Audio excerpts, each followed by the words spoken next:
existe uma partidarização das ações do governo. Esse fato tomou toda essa proporção por ser o filho do presidente, um deputado federal do nosso país. Estamos, como todo o Brasil está, em função da politização desse assunto, na expectativa dessa mensagem chegar.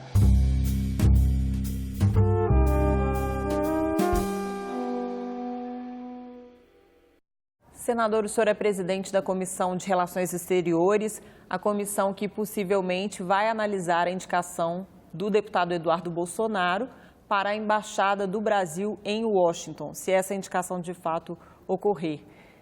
Como é que o senhor vai conduzir esse processo na comissão? A Comissão de Relações Exteriores, dentre as suas prerrogativas, ela tem o dever de sabatinar, de preparar o candidato a embaixador que vai servir o nosso país em determinado local do mundo, para que o plenário do Senado possa ter o juízo e, a partir de então, aprovar ou não o nome daquele que, através de um processo de sabatina, sai da Comissão de Relações Exteriores para ir até o plenário do Senado. Nós estamos dentro de uma concepção que, desde o início, a gente tem colocado como tônica do nosso trabalho.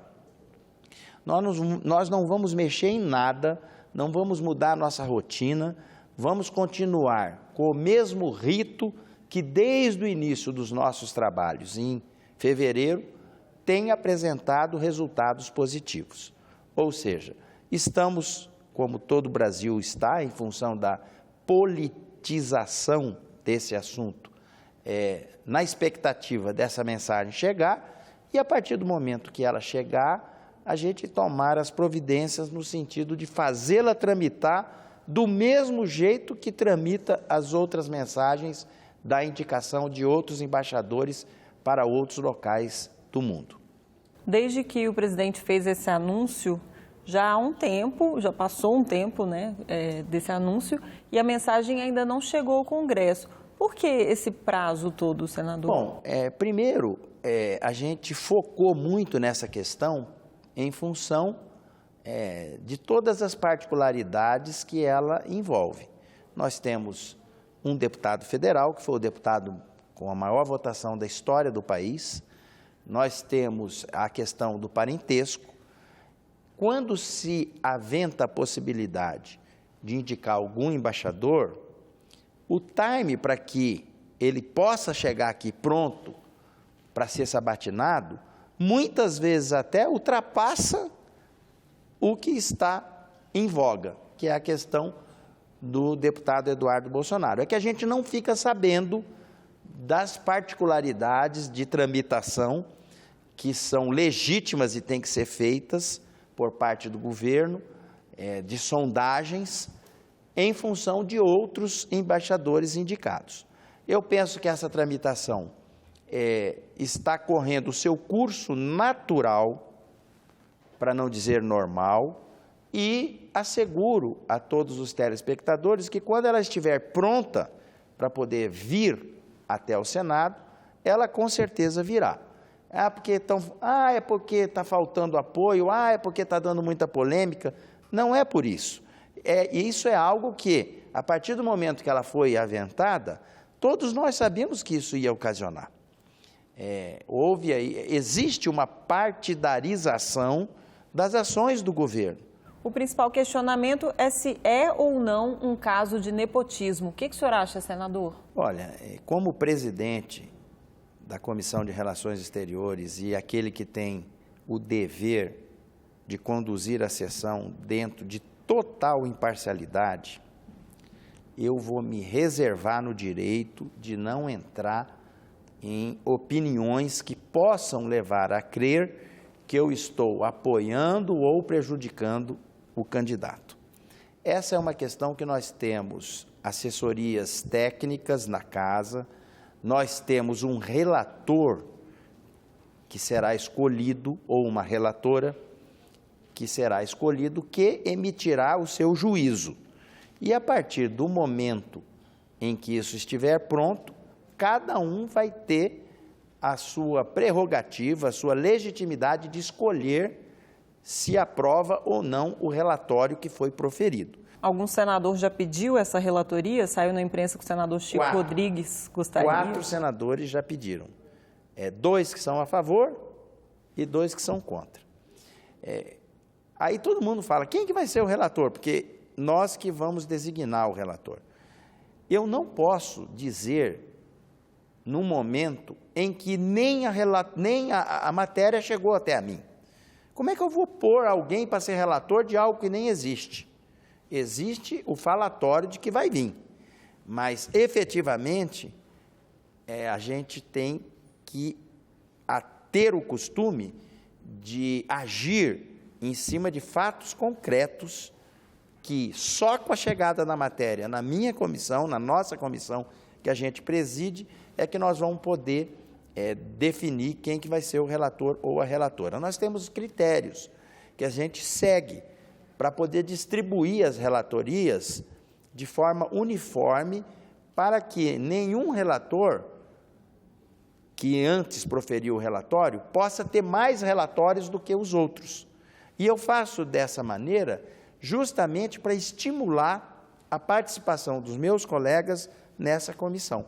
Então, lá nós temos 18 membros, 19 comigo, e sempre a gente distribui os relatórios de forma uniforme. Eu tenho a convicção que outros candidatos deverão chegar na frente do deputado Eduardo Bolsonaro. E, a partir do momento que eles chegarem, as relatorias já vão saindo. E isso é uma roda que gira. Então, a hora que parar na relatoria do deputado Eduardo Bolsonaro é que nós vamos decidir quem que vai ser escolhido. E tem maioria para aprovar no Senado o nome do deputado Eduardo Bolsonaro? Eu sinto um equilíbrio muito grande nessa questão. Não posso aqui dizer a você se vai ser aprovado ou se não vai ser aprovado. Se eu tiver que dizer alguma coisa, pelo sentimento que os colegas passam para nós, é de um equilíbrio. O embaixador do Brasil em Washington, sendo Eduardo Bolsonaro ou não, vai ter que lidar já com uma questão bastante sensível, que é a guerra comercial Estados Unidos-China, que está provocando, inclusive, uma recessão mundial. Como é que o Brasil se posiciona nessa questão, senador? O Brasil perde mais, ganha mais com essa guerra? Olha, todas as questões de envolvimento diplomático, de conflitos que venham a ocasionar consequências econômicas, nós temos que sempre ponderar que existe uma alternativa para que nós possamos percorrer algum outro caminho para não ser tão prejudicado e, com isso, não prejudicar o desenvolvimento da nossa economia. Ocorre que, nessas questões, o Brasil, por ser um celeiro de produção, que a gente sabe que e que desperta interesse no mundo todo, podem ter certeza, não vai ficar refém de conflito dessa potência com aquela outra potência. Nós vamos ter alternativas para a gente buscar, justamente para poder compensar qualquer dissabor, qualquer falta de sintonia, de desenvolvimento econômico que um conflito como esse possa vir a gerar. No curto prazo, o Brasil está até ganhando mercados, né? O agronegócio, principalmente com a soja. Mas no longo prazo pode haver aí uma crise econômica, uma recessão mundial. O que pesa mais nessa hora, senador? Nós temos que buscar, em função dessa situação, se vier a ser uma realidade, alternativas para a gente drenar a nossa produção. E uma coisa eu digo, interessados em estabelecer relações comerciais com o nosso país, podem ter certeza que existem muitos. E eu posso dar aqui um testemunho, até pela posição de presidente da Comissão de Relações Exteriores, Muitas vezes a gente funciona para poder estabelecer uma melhor performance de relação diplomática entre um país e o nosso, até em função de mudança ideológica que o governo teve. Não teve uma semana do nosso mandato na Comissão de Relações Exteriores que eu não tivesse recebido embaixadores de outros países procurando mecanismos para que a gente possa servir de ponte de aproximação desse país com o nosso Brasil.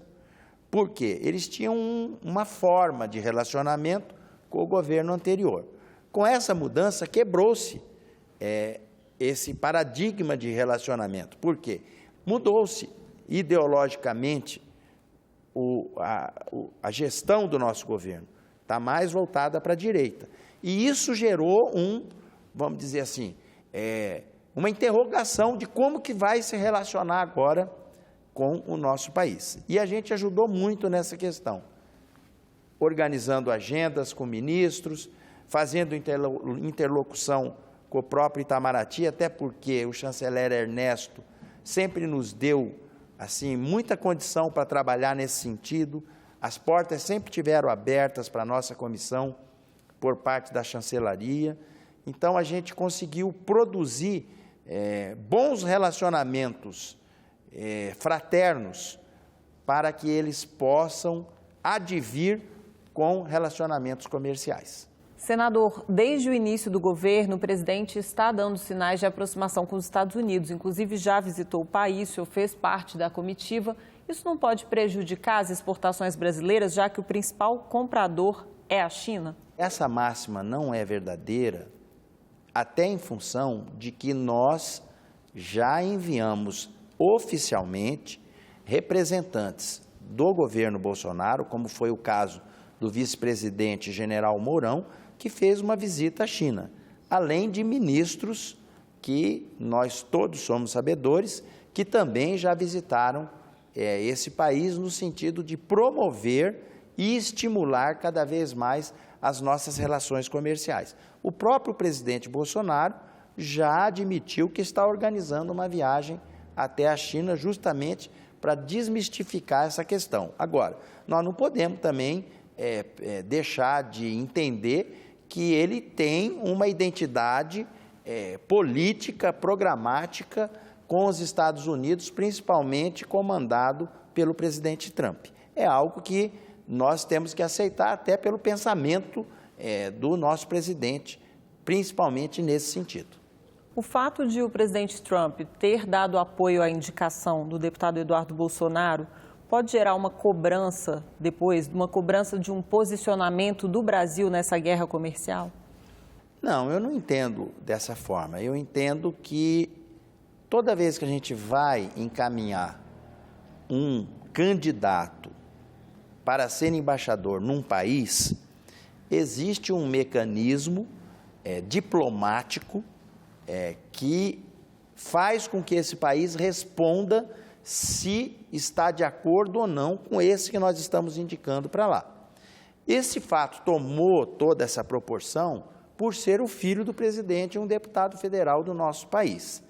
Agora, é muito mais fácil, é muito mais tranquilo, é muito mais produtivo, se otimiza muito mais quando um indicado que o nosso país manda para um outro determinado lugar tem a simpatia do chefe dessa nação. Eu entendo que isso é positivo, sim, para que a gente possa, eventualmente, num futuro, desenvolver e aperfeiçoar laços de intercâmbios, não só diplomáticos, mas principalmente comerciais. Agora, se isso vai gerar um desconforto em relação a outros países, vai também caber aos embaixadores daqueles países tentar desmistificar essa questão. E, na prática, eu tenho a convicção que nós não haveremos de deixar para trás nenhum parceiro comercial que possa vir a se sentir, vamos dizer assim, contaminado com uma situação dessa natureza. Senador, o senhor tem falado muito sobre uma proposta de fazer uma rota bioceânica, que é uma saída para os produtos brasileiros no Oceano Pacífico. Nesse cenário de guerra comercial, de aproximação do governo com os Estados Unidos, tem espaço para um projeto como esse? Tem espaço, até porque, através dessa rota, também se diminui distância e tempo para atingir os Estados Unidos. Quem idealizou isso há muitos anos atrás foi muito feliz. Por quê? Essa rota, que nós temos 3 rotas dessa natureza que estão sendo desenhadas no nosso país. Uma no norte, outra no centro-oeste, que passa diretamente dentro do estado que eu represento, Mato Grosso do Sul, e a outra no sul, que é um traçado ferroviário.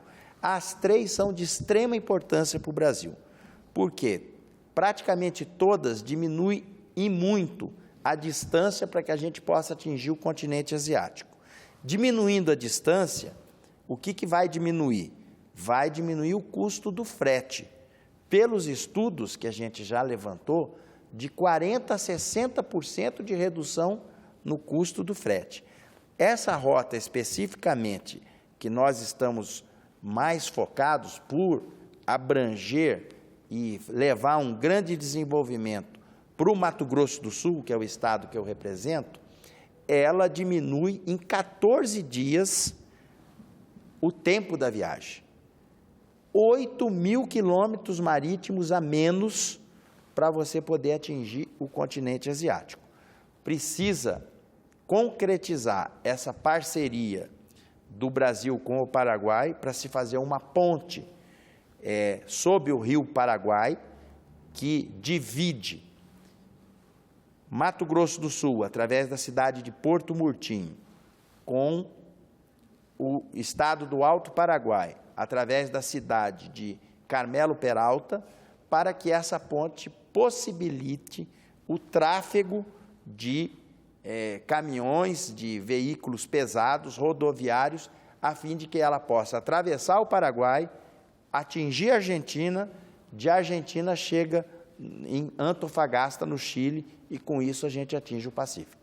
Por que uma rota rodoviária, ou 2 rotas rodoviárias e uma ferroviária, e não todas ferroviárias? Cada uma tem os seus prós e os seus contras. O ideal seria nós termos todas funcionando.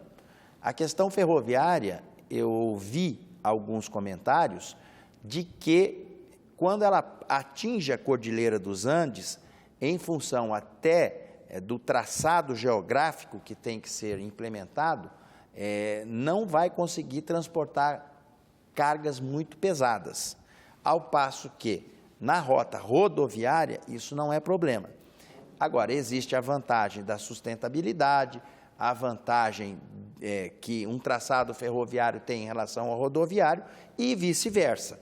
Ou seja, para quem está procurando caminhos para encurtar tempo, tornar mais prático, sair o nosso produto daqui para chegar lá, nós temos mesmo que investir nessas ideias que com certeza haverão de trazer desenvolvimento e renda para a nossa população.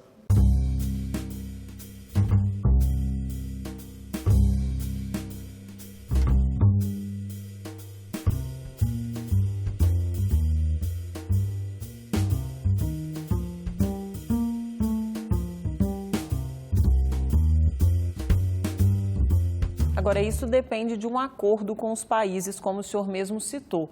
Qual a vantagem para esses países abrir uma passagem para os produtos brasileiros? Eles também vão ter a oportunidade de desenvolver os seus produtos e fazer com que esses produtos possam chegar no mesmo destino que a gente quer. É um mercado que está em franca ascensão, todo mundo só comenta isso, e quem que não quer participar de um desenvolvimento futuro dessa natureza? Além dessa questão, foi identificado nesse traçado da Rota Bioceânica do Centro-Oeste vários pontos turísticos que haverão de movimentar essa indústria sustentável, que não polui, não tem chaminé, que é a indústria do turismo. Então, isso já é também uma realidade no projeto e que com certeza vai trazer muitos dividendos para o Paraguai, para a Argentina e para o Chile. Só para você ter uma ideia, o telespectador, dessa cidade que eu mencionei, lá no Mato Grosso do Sul até o Chile, você vai percorrer 1.800 quilômetros, que é a mesma distância praticamente da capital do estado que eu represento, que é Campo Grande, até o Rio de Janeiro. Então, quem que não vai querer pegar sua família numa rodovia segura, numa rodovia bem estruturada, para poder fazer esse destino turístico? Hoje em dia, para você poder ir para o Chile, você tem que pegar 2, 3 aviões, várias conexões para você poder chegar no destino que você quer. O fato de esses países, com exceção do Chile, serem do Mercosul, facilita esse acordo? Porque o Chile é parceiro, né? Não é membro integrante do bloco, mas tem uma parceria com o bloco, associado. Com certeza, né? Facilita muito. E a gente também ouve alguns pessimistas falar, mas agora pode ser que mude lá na Argentina o governo. Pois é, o presidente Bolsonaro até disse que se mudar lá vai rever a posição no Mercosul. Essa questão de mudar um governo A ou B, isso é inerente de cada país. Nós defendemos tanto a democracia, a gente aqui escolheu um presidente e mesmo com todas essas questões que envolveram essa eleição, ele foi legitimamente eleito e empossado, ou seja, as coisas que acontecem no país vizinho, isso é um problema deles. Agora, qual o país que não vai querer desenvolvimento para o seu povo? Essa rota ela tem início, meio e fim, ela fecha a questão do desenvolvimento econômico. O Mercosul acabou de assinar um acordo com a União Europeia que vai ter que ser ratificado pelos países integrantes. O Brasil vai ter que aprovar esse acordo aqui no Congresso, mas a Europa também. E a Europa está colocando todas essas questões ambientais aí que estão no centro do debate. O senhor acha que esse acordo vai ser ratificado, apesar dessas polêmicas? Uma coisa eu posso afirmar, que esse é um acordo benéfico para o desenvolvimento de quem o assinou, tanto a União Europeia quanto o Mercosul. Agora, a questão particular de cada lugar, para isso tem o parlamento, para isso tem os debates, a discussão, no sentido de fazer o juízo final a respeito do mérito, da essência que esse acordo pode produzir, e com certeza haverá de produzir, para o desenvolvimento desses países. Agora, essas particularidades, a gente ouve uma teoria de um lado de que o desmatamento no nosso país é algo que está crescendo, mas a gente ouve também o contraponto, dizendo que não é bem isso. Isso acabou culminando com baixas no governo de entendimentos contrários a essa situação.